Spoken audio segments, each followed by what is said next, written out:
हाँ गुरुजी, ये मनुष्य योनि में ऐसी क्या खूबी है कि हायर बीइंग्स, हायर डायमेंशन वालों को भी मुक्ति के लिए मनुष्य योनि में आना ही पड़ता है। यह प्रश्न बड़ा स्वाभाविक है और बार बार पूछा जाता है कि उच्च लोक के देवता हो गए तो उच्च लोक के देवता को वापस मनुष्य क्यों बनना पड़ता है? उन्हें मनुष्य बनने की जरूरत क्या है? जब उच्च लोक के देवता हो गए तो वह अपने पतन के लिए तैयार क्यों होते हैं? क्यों निचले तल पर आकर जन्म लेते हैं मनुष्य रूप में? क्या साधना वहाँ नहीं हो सकती? क्या मुक्ति वहाँ नहीं हो सकती? उच्च लोक के देवता बने हैं तो वहाँ से मुक्ति संभव नहीं है, मुक्ति के लिए नीचे आना पड़ता है। यह प्रश्न बड़ा स्वाभाविक सा है।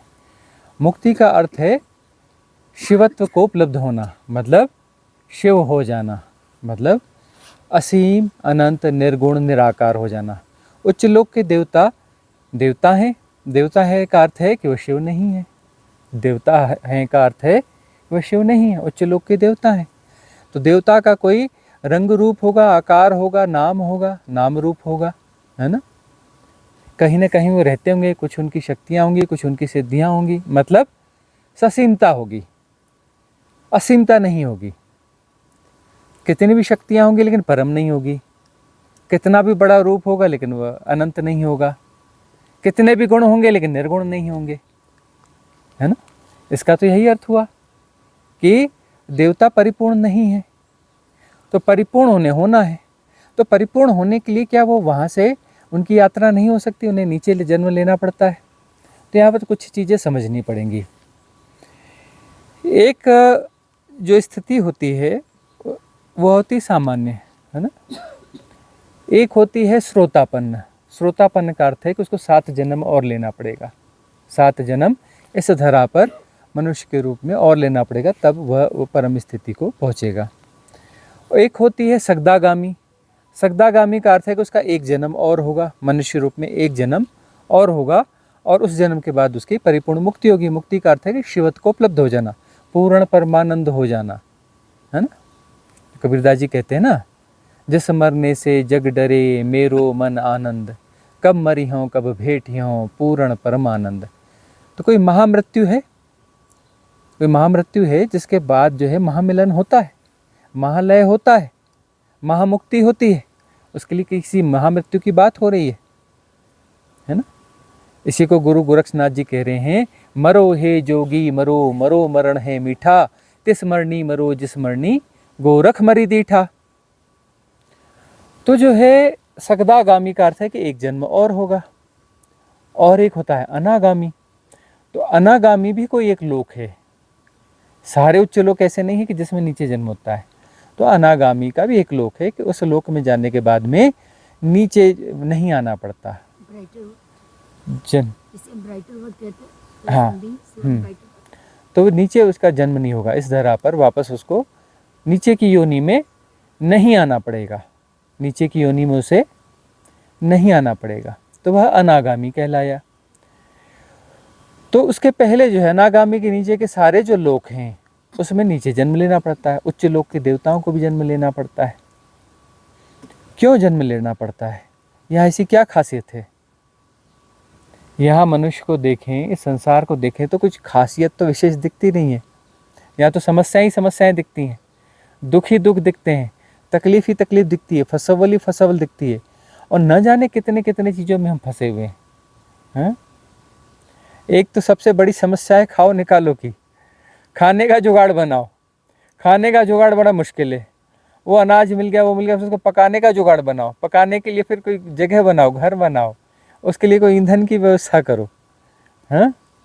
और शरीर को फिर बचाओ तो इस शरीर को जो है बचाना पड़ेगा, नहलाना धुलाना पड़ेगा, ठंड गर्मी बरसात से बचाना पड़ेगा, और भी ना जाने चाहिए दूसरे जीव जंतुओं से बचाना पड़ेगा। इस शरीर को रोग राई बीमारी से बचाना पड़ेगा, दुश्मनों से बचाना पड़ेगा। न जाने कितने कितने प्रपंच हैं कि इसको शरीर को बचाना बड़ा मुश्किल होता है। इसलिए जो मनुष्य इस मजबूरी में जो है सामाजिक जीव है। मनुष्य सामाजिक जीव क्यों है? क्योंकि मजबूरी है। यदि वो अलग थलग रहेगा तो जीवन बड़ा बहुत ज़्यादा कठिन है, सर्वाइव नहीं कर पाएगा। तो सर्वाइवल के लिए मनुष्य को समूह में रहना जरूरी है, फिर कुछ नियम कायदों का प्रयोग करना भी जरूरी है ना। कुछ सामाजिक नियम हैं, इन्फ्लुएंसेस हैं, और बड़ी माया सृजी जाती है, और उसके बाद में जो है इस शरीर का सर्वाइवल सुनिश्चित होता है। सुनिश्चित क्या होता है? अल्पनिश्चित होता है। सुनिश्चित कहना ठीक नहीं, अल्पनिश्चित होता है। हाँ, कि काम चलाऊ व्यवस्था बन जाती है। गारंटी तब भी नहीं रहती कि अगला क्षण जो है शरीर रहेगा कि नहीं रहेगा, ये कल देखेगा कि नहीं देखेगा। और खाओ और फिर निकालो, खाओ और फिर निकालो। ये खाओ निकालो ये का चक्कर क्या है? थोड़ा अटपटी सी बात है, गंदी सी बात लगती है ना, लेकिन ये है, अस्वीकार करो है तो भाई ये मशीन क्या है? खाओ निकालो की मशीन है ना। खाओ निकालो की मशीन है। गौर से देखोगे तब वैराग्य जागेगा। वैराग्य जगाने के लिए सब चीज़ें ये लिपा पोती करके सज धज के अच्छे ड्रेसेस पहन के घूमते हैं लेकिन हमें पता है कि ये मशीन जो है खाओ निकालो वाली मशीन है ना। और सब जगह से निकालते हैं, तरह तरह की छिद्र हैं। ये इस नाक से अलग निकालेंगे, कभी वोमिट करके यहाँ से निकालेंगे, नीचे से निकालेंगे, हैं इधर से वो क्या आँख से चिप्पी निकलेगी, हैं शरीर से पसीना निकलेगा, जाने कहाँ से क्या क्या नहीं निकलता है ना। तो खाओ निकालो वाली मशीन है। तो इस खाओ निकालो वाली मशीन के लिए देवता क्यों नीचे आते हैं, जबकि वहाँ पर जो है खाओ निकालो वाला तो कोई सिस्टम है ही नहीं। वहाँ न सर्दी है, न गर्मी है, न कोई झंझट है ना। यहाँ सर्दी गर्मी की बड़ी दिक्कत है। आजकल तो हमारे यहाँ पर तो गर्मी की बड़ी समस्या हो गई ना। जो साउथ एशिया है, साउथ एशिया में गर्मी की बहुत ज़्यादा समस्या हो गई। अब यहाँ पर जो गर्मी से बचने का ही बड़ा प्रपंच है। अब इसको जो है पानी चाहिए, है ना। पानी चिंता की बात नहीं थी कभी, अब पानी जो है सबसे बड़ी चिंता की बात हो रही है। इस मशीन को जिंदा रखने के लिए पानी चाहिए, और पानी दिनों दिन जो है महंगा और दुर्लभ होते जा रहा है, उसकी क्वालिटी गिरती जा रही है। और फिर जो है हम तरह तरह की प्लानिंग्स में फंसे रहते हैं कि जो है अब पानी की व्यवस्था धरती पे कैसी बनाई जाए, ये कैसा किया जाए, वो क्या किया जाए, समाज गलत, सोसाइटी गलत जा रही है, इसको कैसे ठीक किया जाए। सोसाइटी से संबंधित प्रॉब्लम है, कानून व्यवस्थाएं, मतलब उल्टे सीधे प्रपंच में फंसे रहना पड़ता है। समूह में हमें रहना ये पता है, लेकिन समूह में भी हम ढंग से नहीं रहते। हम जो है फिर हमको बचाए रखने के लिए, वो करने के लिए हमें सरकारें बनानी पड़ती हैं, है ना। और सरकार फिर कानून बनाने पड़ते हैं, व्यवस्थाएं बनानी पड़ती है। अरे हम ही लोग हैं, लेकिन हम लोग भी गड़बड़ कर जाते हैं आपस में। तो फिर हम ही में से कुछ लोगों को चुना जाता है कि तुम जो है कानून व्यवस्था बनाओगे, तुम यह बनाओगे, तुम शासन प्रशासन बनाओगे, तुम यह करोगे, तुम नेतागिरी करोगे, तुम यह करोगे, तुम वह करोगे। अपने लोगों में से हम चुन लेते हैं, और जिसको अपना व्यवस्था के लिए चुना है वही अव्यवस्था फैलाना चालू कर देता है। जिसे कानून के लिए चुना है वो कानून तोड़ना चालू कर देता है। तो ये प्रपंच है क्या? और ये सर्वाइवल जो है, स्ट्रगल ऑफ सर्वाइवल, यही पूरा खींच लेता है। मनुष्य में मतलब देवता जो है मनुष्य बन गया, और मनुष्य बन के माया में फंस गया। माया में फंस गया मतलब वह सिर्फ सर्वाइवल के स्ट्रगल में फंस गया। यहाँ आकर के सर्वाइवल का स्ट्रगल ही सब कुछ है ना। खाना कमाना, बच्चे हो गए, बच्चों को पालना, यह करना, सोसाइटी के नियमों को पालन करना, अपनी हारी बीमारी से जूझना, यह करना, वह करना, इतना कुछ होता है कि बस वहीं उलझ के पूरी जिंदगी खत्म हो जाती है। और जो है यहाँ पर कुछ बात समझ में आती नहीं है, और यहाँ पर लोग देवता जन्म लेने के लिए तरसते हैं। जहाँ इतने प्रपंच हैं, इतनी हाय तौबा है, इतनी दिक्कत है, इतनी माया है, और देवता तरसते हैं इस धरा पर जन्म लेने के लिए। खाओ निकालो वाली मशीन बनने के लिए देवता तरसते हैं। मामला आखिर है क्या ये कि देवता ये खाओ निकालो वाली मशीन बनने के लिए तरसते क्यों हैं, है ना। जो ऊंचे ऊंचे पेड़ होते हैं ना, उनकी जड़ें उतनी गहरी होती हैं, तभी उतना ऊंचा पेड़ होता है। जितना ऊंचा पर्वत है ना, उतनी नीचे, कितनी नीचे खाई है यहाँ पर, हाँ किलोमीटर में है खाई है, किलोमीटर में, क्योंकि हम उतने ऊपर बैठे। हम जो है लगभग 7,500 से 8,000 फीट की हाइट पे बैठे हैं। अभी हम 7,500 से 8,000 फीट की हाइट पर हम बैठे हैं। तो और यहाँ नीचे जो है किलोमीटर से भी ज़्यादा की वैली होगी, 1.5 किलोमीटर 2 किलोमीटर की वैली होगी, है 2 किलोमीटर की वैली, कम से कम, ज़्यादा भी हो सकती है। हाँ वो उधर है 3,500 4,000 फीट, हाँ 2-2.5 किलोमीटर की वैली है। तो जितना ऊंचा पहाड़ है काफी है। जितना ऊंचा पहाड़ है उतनी गहरी वैली है, ठीक है ना। तो ऐसा है कि यदि स्वर्ग में जाना है तो नर्क का अनुभव चाहिए, है ना। पैर नर्क में जमाने पड़ेंगे तो स्वर्ग के अनुभव आएंगे। जो नर्क नहीं भोगेगा उसको स्वर्ग का अनुभव नहीं हो सकता। जो मिड में है ना उसको स्वर्ग का पता है ना नर्क का पता है। और जो सुख किसको मिलता है? जो दुख भोग के बाहर आता है, दुख भोग के आने के बाद में उसे सुख का पता चलता है। बहुत सारे ऐसे हैं, वो बोलते हैं ना चांदी का चम्मच लेके पैदा होने वाले लोग हैं, उन्हें सुख का पता नहीं है, उनके पास सब कुछ है ना। बंगले, कार, हेलीकॉप्टर, दुनियादारी, पैसा कौड़ी सब कुछ है, एवरीथिंग है ना। नशे, पते, ऐब, अय्याशी सब है, सुख नहीं है उनके पास में। और एक गरीब जो है बड़ी मेहनत से आता है, सूखी रोटी जब अपना वो कहीं से जुगाड़ करके रोटी बनाता है, उसके साथ उसे यदि हरी सब्जी या अचार मिल गया तो ऐसा खिल जाता है वह कि क्या कहना। रोटी के साथ में अचार मिल गई या सब्जी मिल गई, क्या कहना। और जब उसको आनंद लेके खाता है तो वाह वाह क्या बात है, आनंद फूट पड़ता है। और एक है जो 56 भोग के साथ बैठ के बोलता है कोई दवाई दो ना भूख लगने वाली है। तो वह जो है, जो जितने संघर्ष में जाता है, जितने श्रम में जाता है, कि जितनी नीची स्थितियों में जाता है, उसको जो है उतनी ऊंचाई वाली चीज़ों का आस्वाद आता है। तो अब यह है कि ऊपर छलांग लेनी है, ऊपर छलांग लेनी है। उच्च लोक के देवता यानी फंस गए। एक सुख जैसी स्थिति है और वो सुख जैसी स्थिति कामन हो गई तो उसके बाद सुख जैसा लगता नहीं है। सुख जैसा लगता नहीं, जैसे वो चांदी का चम्मच लेके पैदा होने वालों को सुख जैसा लगता नहीं है। सब कुछ उपलब्ध ही है, उसकी वैल्यू ही नहीं पता चलती, उसको वैल्यू उसकी पता ही नहीं चलती है। तो अब जो है उसको वैल्यू कैसे पता चले, कैसे वैल्यू पता चले। अब देवलोक में जो फंसा है वो बस वहाँ फंसा ही हुआ है। वहाँ जो है समय का बोध बहुत कम है, टाइम फैक्टर का इल्यूजन जो है बहुत हल्का है, और कोई समस्या है नहीं, न सर्दी गर्मी है, न दुख सुख है, न शुभ अशुभ है, कोई चक्कर ही नहीं है। बस पड़े हैं, सिद्ध शिला पे बैठे हैं। क्या कर रहे हैं? बस बैठे हैं। कब से बैठे? बोले बहुत समय से बैठे हैं। क्या करते हो? बस बैठे रहते हैं, और कुछ नहीं करते। बोले कुछ नहीं करते। तो वो जो है वहाँ पर एक फसावट है, वहाँ बहुत धीमा हो गया, सब कुछ बहुत धीमा हो गया।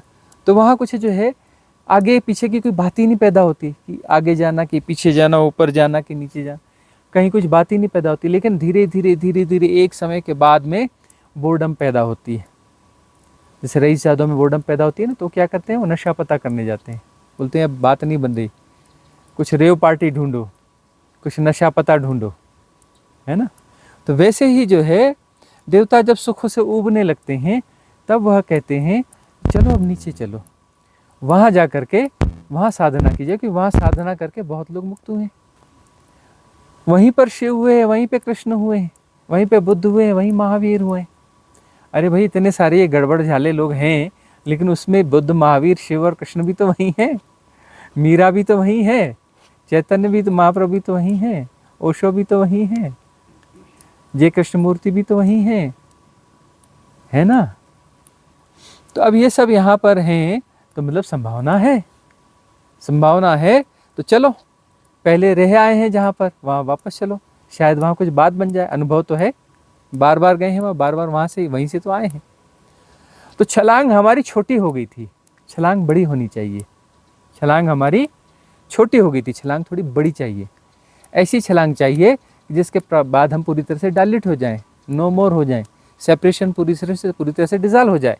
मतलब सेपरेशन पूरी तरह से डिज़ॉल्व नहीं हुआ था, है ना। सिद्धियाँ थी, कुछ था, सब कुछ था, लेकिन किसको था? किसी न किसी को तो था ना। तो कोई था मतलब वो सेपरेशन था ना। सिद्धियाँ मिली, कुछ भी मिला, जो कुछ भी मिला किसी न किसी को मिला। किसी को मिला मतलब किसी ससीम को मिला, किसी सेपरेशन को मिला, किसी क्षुद्र को मिला, है ना। जो पूर्ण परमानंद है उसको सिद्धियों की क्या जरूरत है? सब कुछ वही है, उसको किस चीज़ की जरूरत है?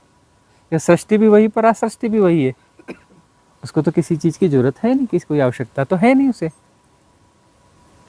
तो उसको नीचे आना पड़ता है। ये जंपिंग बोर्ड है, यहाँ पर आकर के झूला झूलते हैं, up and downs, up and downs, up and downs. इसलिए हम कहते हैं कि साधक के जीवन में बहुत ज़्यादा अप एंड डाउन्स होता है, नॉर्मल बीइंग से ज़्यादा अप एंड डाउन्स रहता है।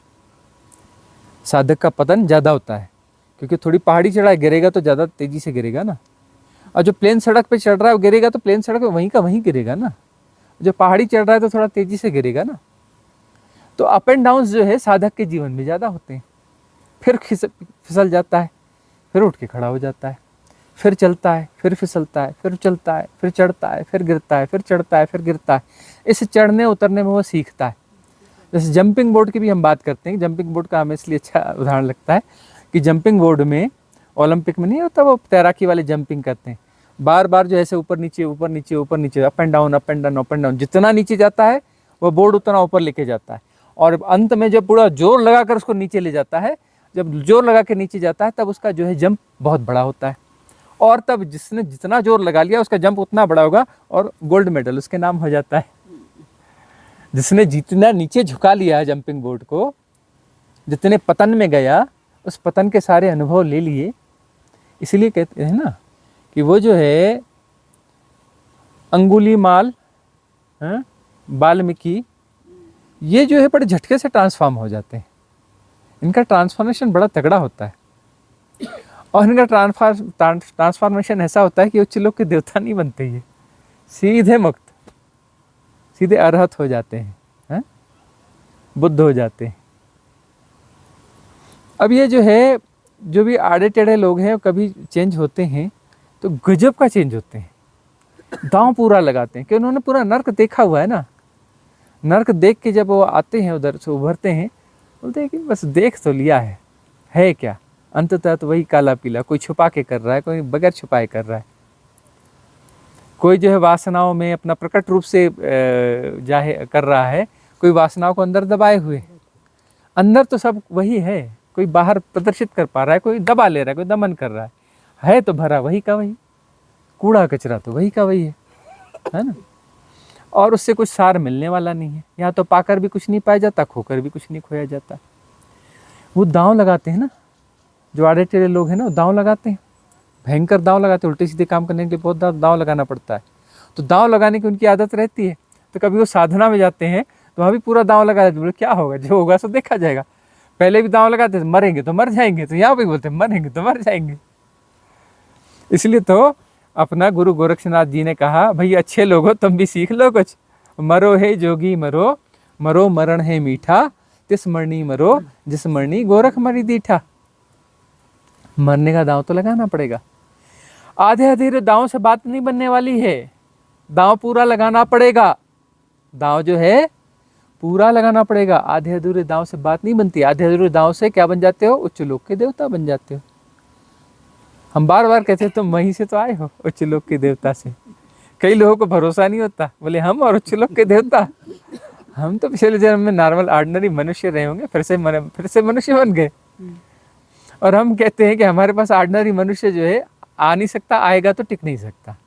पहली बात आ नहीं सकता, किसी इन्फ्लुएंस में आ भी गया, चलो थोड़ी बहुत साधना होगी प्राइमरी लेवल की, आ भी गया किसी उसमें इन्फ्लुएंस में, इधर से उधर से, टिक नहीं पाएगा हमारे पास में। हमारे पास तो टिकेगा वही जो पिछले जन्म का उच्च लोक का देवता है, वही रेजोनेंस को कंटिन्यू कर पाएगा। एक इनिशियल रेजोनेंस अलग बात है, एक रेजोनेंस को कंटिन्यू करना अलग बात है। तो वह रेजोनेंस हमारे साथ जो कंटिन्यू कर पाएगा वह उच्च लोक का देवता है ना। तो यह जो उच्च लोक के देवता तो रहे हो, और फिर आए हो, और फिर भटक रहे हो, और माया जो है, माया भरमा रही है लेकिन पूरा नहीं भरमा पा रही है। अंदर वैराग्य बोध जाग रहा है, वैराग्य बोध जाग रहा है, वैराग्य की समझ में आ रही है, बात तो धीरे धीरे अंदर प्रवेश पा रही है। अब दांव लगाने की बात है। पिछले जन्म में भी यही गलती करी थी, दांव पूरा नहीं लगाया था, दांव पूरा नहीं लगाया था, मरने की हिम्मत जुटाई नहीं थी। अब इस जन्म में फिर से वही गलती मत कर लेना, दांव पूरा लगाना, मर जाना, नहीं तो फिर उच्च लोक के देवता हो जाओगे। वो तरसते हैं, फिर तरसोगे वहाँ जाकर, भाई तरस तरस के फिर वापस आए, वहाँ जाके फिर फंसोगे। और वहाँ तो फिर ऐसा है कि जल्दी वापस जाएं तो वापस जन्म भी आसानी से नहीं मिलता है ना। जो हायर बीइंग्स हैं, जो एकदम घटिया लोअर बीइंग्स हैं, दोनों को जन्म आसानी से नहीं मिलता, बड़ी प्रतीक्षा करनी पड़ती है। अस्तित्व को उनका मैनेजमेंट बैठाना पड़ता है। बोलते बेटा ठहरो ठहरो, तुम्हारा नंबर थोड़ा लेट आएगा। फिर बोलते हाँ हाँ ये रहा, चलो चलो चलो तुम्हारा नंबर आया। बड़ा वेट करना पड़ता है। कॉमन मैन को वेट नहीं करना पड़ता है, कॉमन मैन को वेट नहीं करना पड़ता है। उनको तो बस इधर पैदा हुए, इधर मरे, इधर मरे, उधर पैदा हुए। कॉमन मैन है ना ऊपर है ना नीचे है, बीच में घिसट रहा है, घिसट रहा है, वो घिसटता रहता है। अगला प्रश्न आरती जी का है। प्रणाम स्वामी जी। मेरा प्रश्न था कि जो एक छोटा बच्चा होता है, तो जब वो चलना सीखता है, स्कूल जाता है, तो माँ बाप उनको अप्रिशिएट करते रहते हैं हर टाइम, नहीं बेटा आपने बहुत अच्छा किया, चाहे वो गंदा भी कर रहा हो तभी भी हम कि उसको बकअप करते रहते हैं कि आप अच्छा करो। ये आदत हमारी बड़ों तक हो जाती है कि कोई हमें प्रशंसा करते रहे, अप्रिशिएट करते रहे, तो हम खुश रहते हैं और उस काम को करते रहते हैं। तो अब उसमें आके, इतनी उसमें आके व्यर्थता का बोध हो जाए, वैराग्य आए, तो इसमें एक बहुत बड़ी कमी यही दिखाई देती है कि अभी भी हमको वो एक थपकी चाहिए कि कोई हमें शाबाशी दे, कुछ दे, तो वो ख़त्म करना है। वो कैसे करें? हाँ, इन्होंने अपनी बात कही तो है। हो सकता है कि इन्होंने जो एग्जाम्पल्स लिए हो एग्जाम्पल्स परफेक्ट ना भी हों, लेकिन उनकी बात हम तक पहुंच गई आती जी मैं की। यही बताना चाह रही थी। हाँ, कि जो है हमें जो है कुछ ना कुछ थपकी चाहिए होती है, कुछ ना कुछ हमें कोई ऐसा चाहिए होता है जो हमें अप्रिशिएट करे, जो हमें अप्रिशिएट करे कि तुम ठीक कर रहे हो, तुम ठीक जा रहे हो। इसमें कोई बुराई नहीं है। बच्चों को भी जो किया जाता है ना, बच्चों को अप्रिशिएट क्या, कई लोग तो अपना कंडेम करते हैं। कंडेम करना गलत है, बच्चों को अप्रिशिएट करना चाहिए। बेटा ठीक है, जितना हुआ सो ठीक है ना, अपना कंटिन्यू, जैसा होना है ठीक है। बच्चों को हम आलोचना करते हैं ना, गधा कहीं का 92% लाया है, हाँ, वो देखा नहीं उसने 99% लाया है। ऐसे गधा बच्चा पैदा हुआ है हमारे घर में। यह नहीं देख रहे कि 92% उसने बहुत अच्छे परसेंट लाए हैं। ये अलग बात है कि जो है कुछ ज़्यादा परसेंट वाले लोग भी आ गए हैं। अब 99% और 100% वाले बच्चे, लेकिन 92% कोई खराब बच्चा तो नहीं है। लेकिन उसका महत्वाकांक्षा सिखाते कि तू पहले नंबर पे ही रहना। अरे पहले नंबर पर जो है सारे तो रह नहीं सकते, पहले पे तो एक ही रहेगा। मतलब पहले नंबर पे आओगे और जो पहले नंबर पे नहीं आए वो गड़बड़ है, मतलब सारी दुनिया गड़बड़ है, वो एक ही सही है। यह तो बात ही गलत है ना। लेकिन एप्रिशिएशन जो है कि बच्चा जैसा बेटा ठीक है, कोई गलत नहीं है, तू पास हो गया ना, बहुत है बेटा, बस अपने को थोड़ा बहुत सीखना है कैसा है, और जो योग्यता होगी बाद में देख लिया जाएगा। कोई ज़रूरी थोड़ी नहीं है कि ऐसे में टॉप में आना चाहिए, यह आना चाहिए। एम्बिशंस बहुत बुरी चीज़ है, एम्बिशन बहुत बुरी चीज़ है, महत्वाकांक्षा बहुत बुरी चीज़ है। महत्वाकांक्षा से बचना चाहिए, बहुत बड़ी बीमारी है महत्वाकांक्षा, एबनॉर्मलिटी है। महत्वाकांक्षी बच्चे एबनॉर्मल हो जाते हैं। अब महत्वाकांक्षी जो है, अब जो है 100 बच्चे हैं और उसमें से पहला एक आएगा तो 99 बच्चे तो डिप्रेशन में चले गए। ये कोई समझदारी वाली व्यवस्था है? तो मूर्खतापूर्ण व्यवस्था है ना। इसलिए जो है वो गीजू भाई को समझ के अब क्या किया गया है, गीजू भाई वधे का शिक्षा शास्त्री को समझ कर अब क्या किया गया है, बोले ग्रेड दे दो, पहला दूसरा नंबर मत दो, ग्रेड कौन सा है। अब धीरे धीरे उन ग्रेड में भी प्लस प्लस प्लस क्या, प्लस को भी हटाना चाहिए, है ना। फिर बाद में बोलना चाहिए कि जो है यह बच्चा विशिष्ट है और यह बच्चा जो है सामान्य है। गधा नहीं बोलना चाहिए उसको, क्या बोलना चाहिए, यह सामान्य है, यह सामान्य है, यह थोड़ा विशिष्ट है। तो 2 ही श्रेणी रखनी चाहिए, तीसरी श्रेणी रखने की ज़रूरत नहीं है। परीक्षाओं में फेल करने की ज़रूरत नहीं है बच्चों को, फेल करने की ज़रूरत नहीं है बच्चों को। तो यह तो एक बात हो गई। अब जो है ये बात है कि साधक है तो साधक को एप्रिसिएशन चाहिए, साधक को एप्रिसिएशन चाहिए। तो साधक को एप्रिसिएशन चाहिए, तो इसमें बुराई क्या है? यदि कोई सद्गुरु उसे एप्रिसिएशन देता है कि बेटा चिंता मत कर, आ जा, ठीक है बेटा तू कुछ कर रहा है, अच्छा कर रहा है, थोड़ा सा और ऐसा कर ले, हाँ बेटा अच्छा है, ठीक है थोड़ा ऐसा कर ले, थोड़ा ऐसा कर ले, देख यह विधि इसको आजमा के देख ले, थोड़ा यह करके देख ले, थोड़ा वह करके देख ले, तो वह जो है एप्रिशिएट करता है। यहाँ के लिए नहीं, मतलब हम जो व्यवहारिक हॉस्टल में रहते हैं, अपने घरों में रहते हैं या कहीं काम करने जाते हैं, तो हम करने के बाद हम ढूंढ रहे होते हैं कि कोई एक बार ऐसे करे, हाँ हमने हाँ, तो फिर वो ठीक जो है ना, उम्मीद है वो क्यों लगा के बैठे हैं। वो उम्मीद क्यों लगा के बैठे हैं कि हमको हर जगह से अप्रिसिएशन मिले। मैं इसीलिए हाँ, तो अप्रिसिएशन जो है संसार में हर जगह अप्रिसिएशन मिले, हम उम्मीद क्यों लगाते हैं? क्योंकि हमको खुद पे भरोसा नहीं है, हमें दूसरे का सर्टिफिकेट चाहिए। वो खत्म करना है। हाँ, तो दूसरों का सर्टिफिकेट चाहिए का मतलब यह है कि हमने अपनी चाबी दूसरों को दी हुई है कि तू हमको नचा बेटा, अच्छा बोलेगा तो हम खुश हो जाएंगे, बुरा बोलेगा तो हम दुखी हो जाएंगे। यदि समाज के मामले में यह बात है कि कोई अच्छा बोलेगा तो हम खुश होंगे, बुरा बोलेगा तो हम दुखी होंगे, यदि समाज के हिसाब से ये व्यवस्था है, तो ये तो समाज के लोगों को हमने चाबी दी हुई है ना अपनी, ये तो मामला ही गड़बड़ हो गया। मामला गड़बड़ हो गया ना, कि दूसरे को हमने चाबी दी, हमारी चाबी हमारे हाथ में ही नहीं है। अच्छा, एक शब्द है ना स्वामी, आपने सुना है? स्वामी का मतलब है जो अपनी चाबी अपने पास रखता है, अपनी चाबी दूसरों के पास नहीं देता, ठीक है ना, वह स्वामी है। जो अपना मालिक है, अपनी चाबी अपने पास रखता है, दूसरा उसकी चाबी नहीं घुमा सकता, वह स्वामी है, अपने ढंग से जीता है।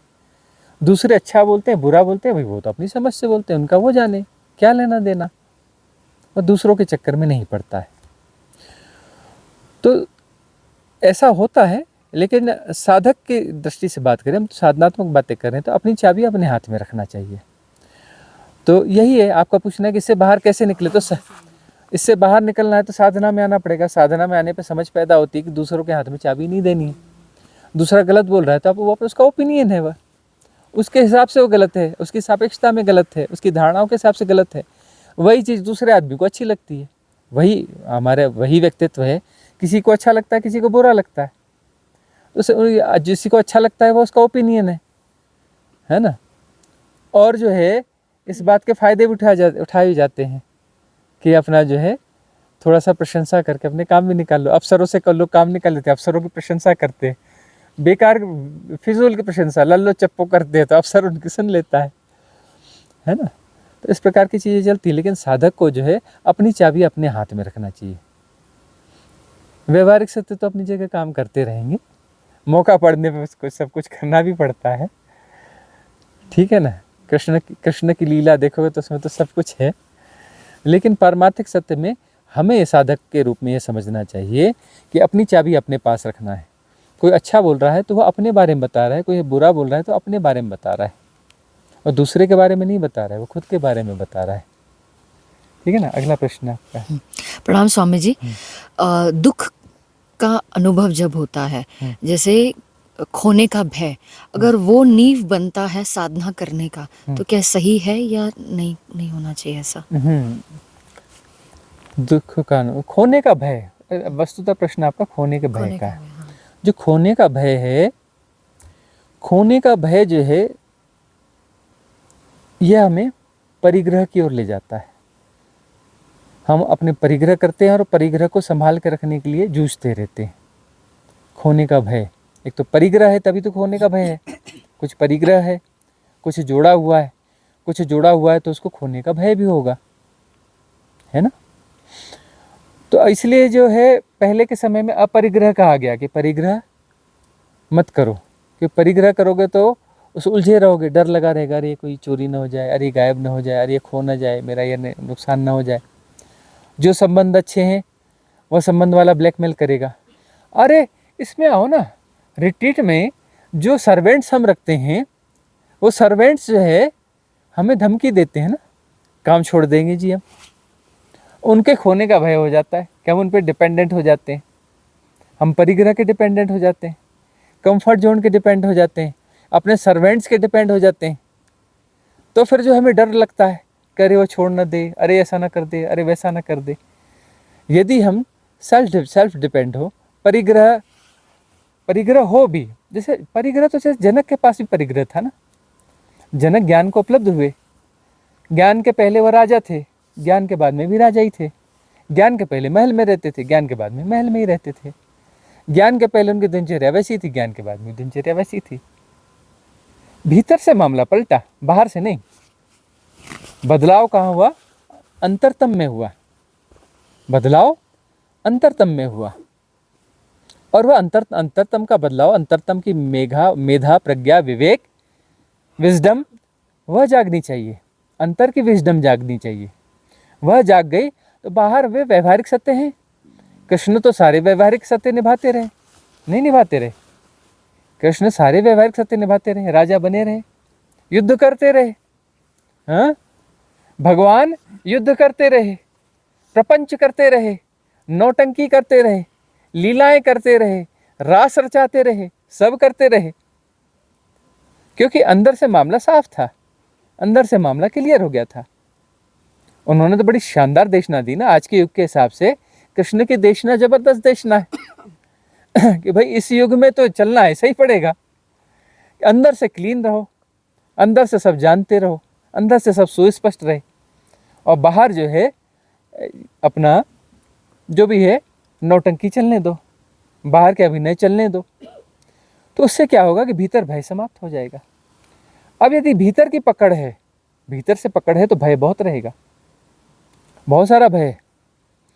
और भय जो है जगह जगह पकड़े हुए, इस शरीर को पकड़े हुए हैं। इसलिए जो है शरीर से जुड़ा जो भय है ना, उस कारण बहुत सारे परिग्रह होते हैं। अब यदि यह मुझे पता चल जाए साधना में कि मैं शरीर नहीं हूँ, नेति नेति हम उस साधना में चलें, जब हम गोश्लोक करते रहें, इस पूरे जीवन को होशपूर्ण साधना से भर दें, होशपूर्वक खाएं, होशपूर्वक पिएं, होशपूर्वक चलें, होशपूर्वक नहाएं, हर चीज़ होशपूर्वक हो और गोश्लो धीरे धीरे हो, होशपूर्ण हो, धीरे धीरे हो, शरीर की हर गतिविधि में होश बना रहे, तो शरीर को हम देखेंगे दूर से, दृष्टा हो जाएंगे, इसके साक्षी हो जाएंगे, विटनेस हो जाएंगे। मैं शरीर नहीं हूँ, यह बोध क्लियर हो जाएगा। अब मैं शरीर नहीं हूँ तो शरीर से जुड़े भय तो बहुत सारे समाप्त हो जाएंगे, शरीर से जुड़े भय बहुत सारे समाप्त हो जाएंगे।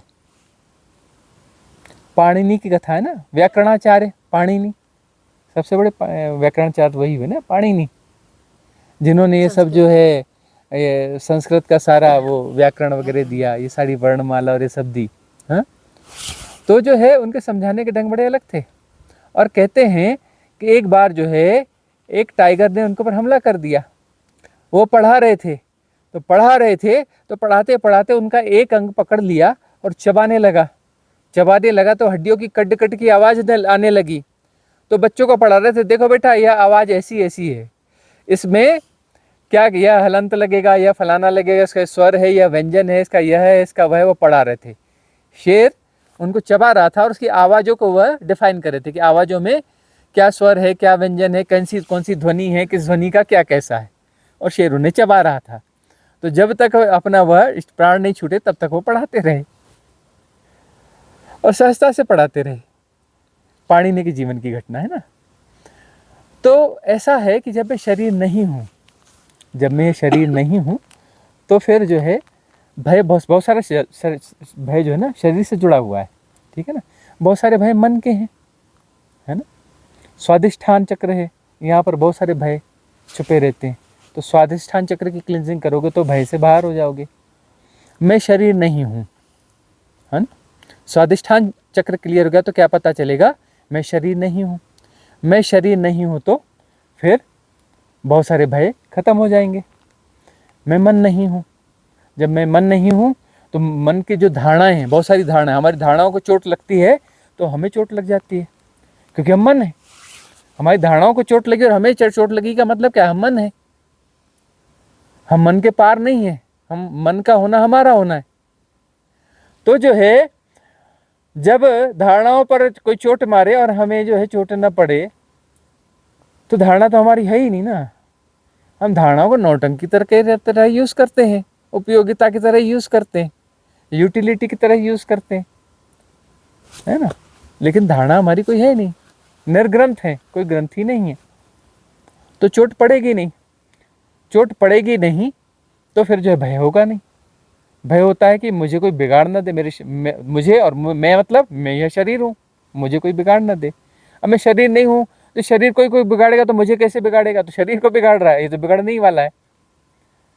कोई मन को बिगाड़ने की कोशिश करे तो मन तो मैं हूँ ही नहीं, मन को मैं जान रहा हूँ, है ना। और अंततः जो है फिर आगे जाते जाते हम कहते हैं कि आत्मा मैं नहीं हूँ। ये कहना नहीं होता है, यह अनुभव की बात होती है कि नेति, आत्मा भी नहीं हूँ, परमात्मा भी नहीं हूँ, है ना। पतंजलि को कहना पड़ता है ईश्वर कौन है, ईश्वर एक उपाय है।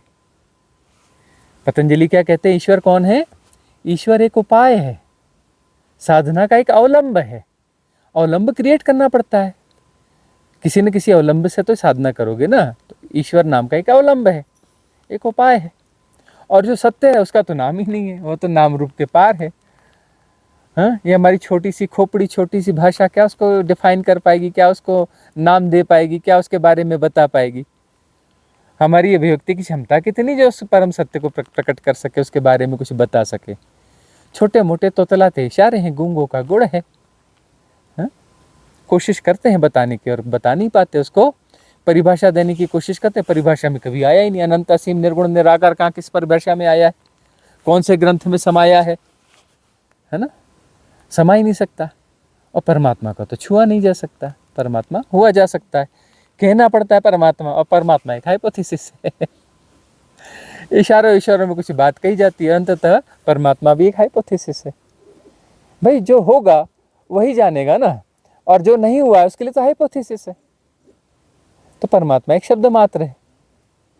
तो अंततः कहीं उलझना नहीं है, कहीं भी उलझना नहीं है, ठीक है ना। भय निर्मूल हो जाएगा जब यह जान लिया जाएगा कि मैं शरीर नहीं हूं, मैं यह मन नहीं हूं, आत्मा नहीं हूं। जो मरण धर्मा है, जो परिवर्तनशील है, उसके साथ तादात्म्य है, इसलिए भय है। जो मरणशील है, मृत्यु से भय क्यों लगता है, मृत्यु से भय क्यों लगता है, मेरा है चला जाए, क्योंकि यह शरीर मैं हूं, तो मैं मरूंगा तो मुझे होगा। अब मैं शरीर नहीं हूं तो मैं कैसे मरूंगा जी, मैं मन नहीं हूं तो मुझे क्या होने वाला है जी। अब मैं यदि शरीर हूं तो मृत्यु से तो डर लगेगा, लेकिन व्यवहारिक सत्य है, व्यवहारिक सत्य अपनी जगह काम करेंगे। टाइगर आएगा तो बचाना पड़ेगा अपने आप को, भालू आएगा तो बचाना पड़ेगा, ठीक है ना। व्यवहारिक सत्य अपनी जगह काम करेंगे। बीमार पड़ोगे तो औषधि लेनी पड़ेगी, है ना, हॉस्पिटल जाना पड़ेगा। यह क्या है, व्यवहारिक सत्य है, ठीक है ना। तो व्यवहारिक सत्य अपनी जगह काम करते रहेंगे, लेकिन हमें जो तादात में है, तादात में तोड़ने होंगे। तादात में तोड़ेंगे तो भय गायब हो जाएगा। अगला प्रश्न आपका ही है। हमें कब समझ, मतलब कैसे समझें कि कोई टेक्निक हम कर रहे हैं मेडिटेशन की, तो वो बदलने की अब आवश्यकता है, कैसे समझें? ये बहुत बड़ी समस्या है। बहुत सारे लोग जो है ना हम वही उदाहरण देते हैं, बहुत सारे जो है ना ओशो के साधक जो है बड़े अहंकार से कहते हैं मैं 25 साल से डायनामिक करता हूँ। जानते हो कि नहीं, मैं 25 साल से डायनामिक कर रहा हूँ नियमित। तो अब बताओ कि विधि काम कर रही है कि नहीं कर रही है। कोई व्यक्ति 25 साल से डायनामिक कर रहा है तो विधि काम कर रही है कि नहीं कर रही है। कोई बोलता है कि मैं 50 साल से ब्रह्मचर्य साध रहा हूं जी, साध नहीं पाया हूं लेकिन साध रहा हूं, हैं? तो ये मामला क्या है, मामला गड़बड़ है ना, दाल में काला है ना। अरे भाई, ओशो ने कहा कि 90 दिन की विधि है, तो 25 साल से काहे कर रहे हो भाई, ईमानदारी से करो। वो बार बार आलोचना करते थे, बोले कुनकुने कुनकुने, क्या कर रहे हो कुनकुने कुनकुने। कुनकुनी साधना से कभी कोई पहुंचा है, कभी कोई नहीं पहुंचा। दांव लगाओ, दांव 100%। पानी जो है 100 डिग्री में उबलता है, 99 डिग्री में नहीं उबलता है ना। शिव की देशना देखो, कृष्ण की देशना देखो, परिपूर्णता की है। या फिर बुद्ध की देशना देखो तो शून्य की है, पूरी तरह से शून्य हो जाओ, दांव पूरा लगाओ, पूरी तरह से शून्य हो जाओ, कुछ नहीं बचना चाहिए पीछे। तो अब जो है वह विधि लंबे समय से कर रहे हो, अब बात बनी नहीं है, मतलब विधि तो बदलने की जरूरत हो गई। लंबे समय से कर रहे हो, लंबा मतलब कितना समय? 3 महीना बहुत होता है। 3 महीना कोई विधि जो है ईमानदारी से की गई, पूरी ताकत लगा के की गई है 90 दिन, तो 90 दिन में तो बात बन जानी चाहिए, मामला आर पार हो जाना चाहिए 90 दिन में। और नहीं हुआ मतलब बेईमानी है, बेईमान हो, अपने आप को धोखा दे रहे हो, सेल्फ डिसेप्शन है, अपने आप को धोखा दे रहे हो, धोखेबाज हो। ईमानदारी से करो या फिर विधि बदलो, फिर अगली विधि के साथ में बेईमानी मत करना। अगली विधि के साथ बेईमानी करोगे तो फिर खेल बिगड़ जाएगा। बेईमानी नहीं करनी चाहिए। साधना ईमानदारी का मार्ग है। दुनिया में बेईमानी करोगे तो वहाँ सफल हो सकते हो, है ना, और वहाँ पर ईमानदारी थोड़ी कम करोगे तो फिर थोड़ा बहुत तब भी काम चल जाता है, 19-20, थोड़ा नफ़ा कम होगा, ये होगा, लेकिन कुछ ना कुछ मिलेगा। यहाँ पर कुछ नहीं मिलता। बेईमानी करोगे तो कुछ नहीं मिलेगा, उल्टा फंस जाओगे। हाँ, 25 साल बर्बाद कर दिए डायनामिक करने में, जिंदगी के कीमती 25 साल, और कल का भरोसा नहीं है। ये 25 साल में बहुत कुछ हो सकता था। इन 25 सालों में बहुत कुछ हो सकता था। अब जो है कल का तो भरोसा है नहीं, और कल भी तुम जो है 25 साल एकवा दिन है, तुम वही करने वाले हो। 25 साल दो दिन वही करने, 26 साल होंगे, 27 साल होंगे, 28 साल होंगे, है ना। और मरते मरते बोलते हो जानते नहीं मैंने 50 साल डायनेमिक किया है। ऐसे बोलते बोलते फिर मर जाओगे। फिर स्कूल का बस्ता उठाओगे, A for apple, B for boy, है ना। फिर कोई विधि ढूंढोगे। अब कौन सी विधि? एडिक्शन तो लगा है, कोई विधि को पकड़ना और घोटना है। घोटो घोटो घोटो घोटो, है ना। तो विधि को घोटने से भी कुछ नहीं होता। मैट्रिक्स जो है कहीं भी बनाए जा सकते हैं, किसी भी चीज़ के मैट्रिक्स बनाए जाते हैं।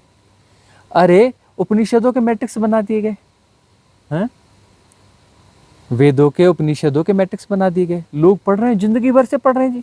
बोले हम गीता पाठ करते हैं जी, रोज सुबह हम एक अध्याय का पाठ करते हैं नियमित। बोले 50 साल से, कोई बोलता है 30 साल, कोई बचपन से करते हैं जी।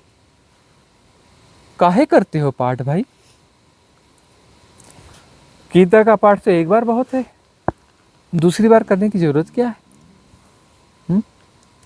हम गीता लेके बैठे, एक लाइन पढ़ी कहीं की तो हो गया, बाद में कुछ लगा कुछ करके तो बीच का एक आध पन्ना खोला, आधी लाइन पढ़ी, बोले हो गया। उसके बाद पढ़ो, बोले नहीं, हमने फिर कभी हाथ ही नहीं लगाया उसे। बोले क्या करना है? अरे कहीं से भी निकालो, समुद्र कहीं से भी एक लोटा पानी निकालो, खारा है, इधर से निकालो, उधर से निकालो, उधर से निकालो, समुद्र का पानी कहीं से भी निकालोगे तो खारा है। अरे एक बार टेस्ट किया, फिर दूसरे घाट से जाकर बीच में से एक बार और टेस्ट किया, पता चल गया कि भाई खारा है, बात खत्म है। गीता को पढ़ने की क्या जरूरत है? पढ़ ही नहीं पाए हम भाई। एक लाइन में सब बात तो समझ में आ गई, तो अब दोबारा काहे के लिए उसके पीछे पढ़ना है? अभी क्यों पढ़ना है उसके पीछे? बुद्ध की वाणी कहीं पे सुनाई पड़ी, एक दो लाइन कुछ सुनाई पड़ी, हाँ, शून्य, उन्होंने कहा कि शून्य सब कुछ है, आंख बंद हो गई, शून्य सब कुछ है। शून्य जो है मुक्ति है, मुक्ति मतलब शून्यता, बात हो गई, मुक्ति मतलब शून्यता। हाँ, समझ में आ गई बात। अब क्या करना है बुद्ध की वाणी का? बात तो हो गई ना, शून्यता मुक्ति है। सीधी सी बात है, यदि तुम कुछ हो तो शून्य नहीं हो, शून्य नहीं हो तो अमुक्त हो, है कि नहीं? शून्य हो गए मतलब नो मोर हो गए, कोई सेपरेशन बचा ही नहीं, मुक्ति हो गई। बात तो पूरी हो गई, समझ में तो आ गई, पूरी समझ में आ गई, ऊपर से नीचे तक बात पूरी हो गई, खेल खत्म हो गया। अब उसके बाद में उन्होंने ये ग्रंथ लिखे हैं जी, वो ग्रंथ है, बुद्ध के फलाने ग्रंथ में क्या लिखा है, हमें खा मालूम भैया क्या लिखा है, हमने तो सुन लिया, है ना। शून्य हो गए तो बात बन गई, मुक्ति हो गई, शून्य ही मुक्ति है, इतने बात हो गई। निर्वाण, दिए का बुझ जाना, दिए का बुझ जाना है ना, खेल खत्म, खेल खत्म, पैसा हजम, हमें बात समझ में आई। निर्वाण का मतलब दिए का बुझ जाना, खेल खत्म, पैसा हजम, उसको हमने परिभाषित किया। निर्वाण का मतलब खेल, दिए का बुझ जाना, हमें लगा कि नहीं, जिसको ज़्यादा अच्छी सरल भाषा में बोले, खेल खत्म, पैसा हजम, खेल खत्म हो गया, पैसा भी हजम हो गया, बात पूरी हो गई। उसमें और क्या, कौन सा रहस्य और कौन सा क्या बच गया? अब तो भी हम खुद ही नहीं समझना चाहते ना। तो अपना जो है कोई एक सूत्र भी काफी होता है।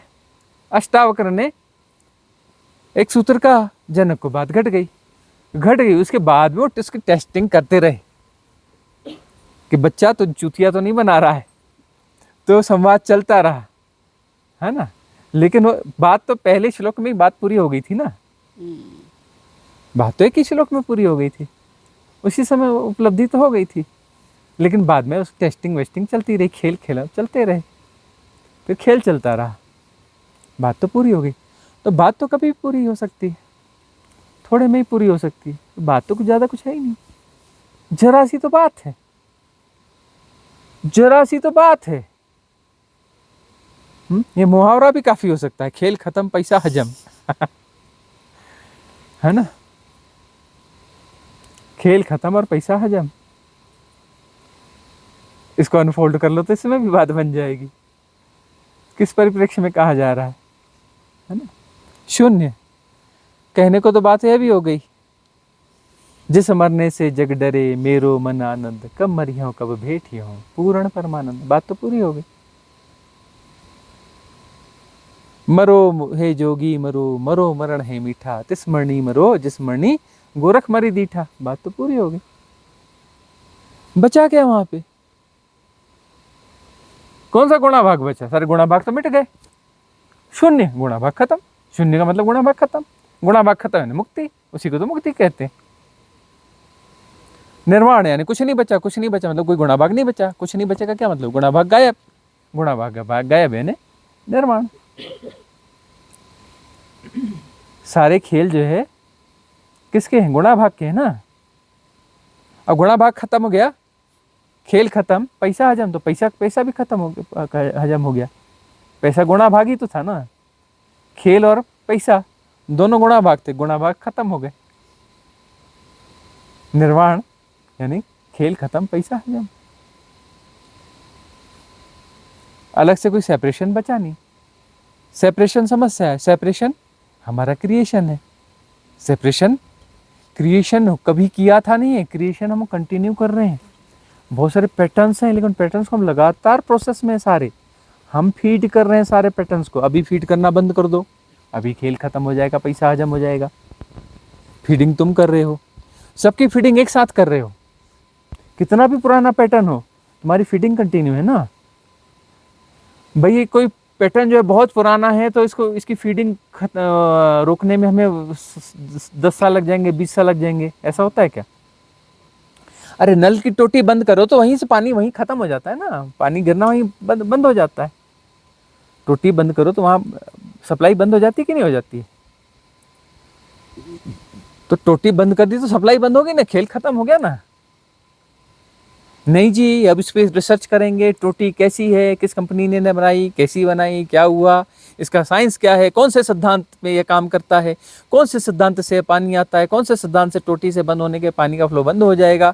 इस पर रिसर्च करेंगे, इस पर पीएचडी करेंगे, इस पर फलाना करेंगे, इस पर यह करेंगे, इस पर ग्रंथ लिखा जाएंगे, ग्रंथों का अध्ययन होगा, इस पर जो है फिर जो है बड़े बड़े सेमिनार्स होंगे, उसके बाद में तय किया जाएगा कि सिद्धांत काम करेगा कि नहीं करेगा। कि टोटी बंद करने से पानी बंद होता है कि नहीं होता है, इसके बारे में पूरी प्रक्रिया अपनाई जाएगी। इस पर समितियों का गठन किया जाएगा, उस पर विचार किया जाएगा, है ना। संसद पटल में इस पर विचार रखा जाएगा, इसके लिए इतने साल का अवसर दिया जाता है। क्या है, अरे जरा सी बात है, जरा सी बात है, इधर समझो इधर बात हो गई, क्यों गोल गोल चक्कर काटते हो। तो यह सभा अब यहाँ समाप्त करनी पड़ेगी, है ना। बाकी अगली सभा होगी रात में, उसमें अगले प्रश्न ले लिए जाएंगे।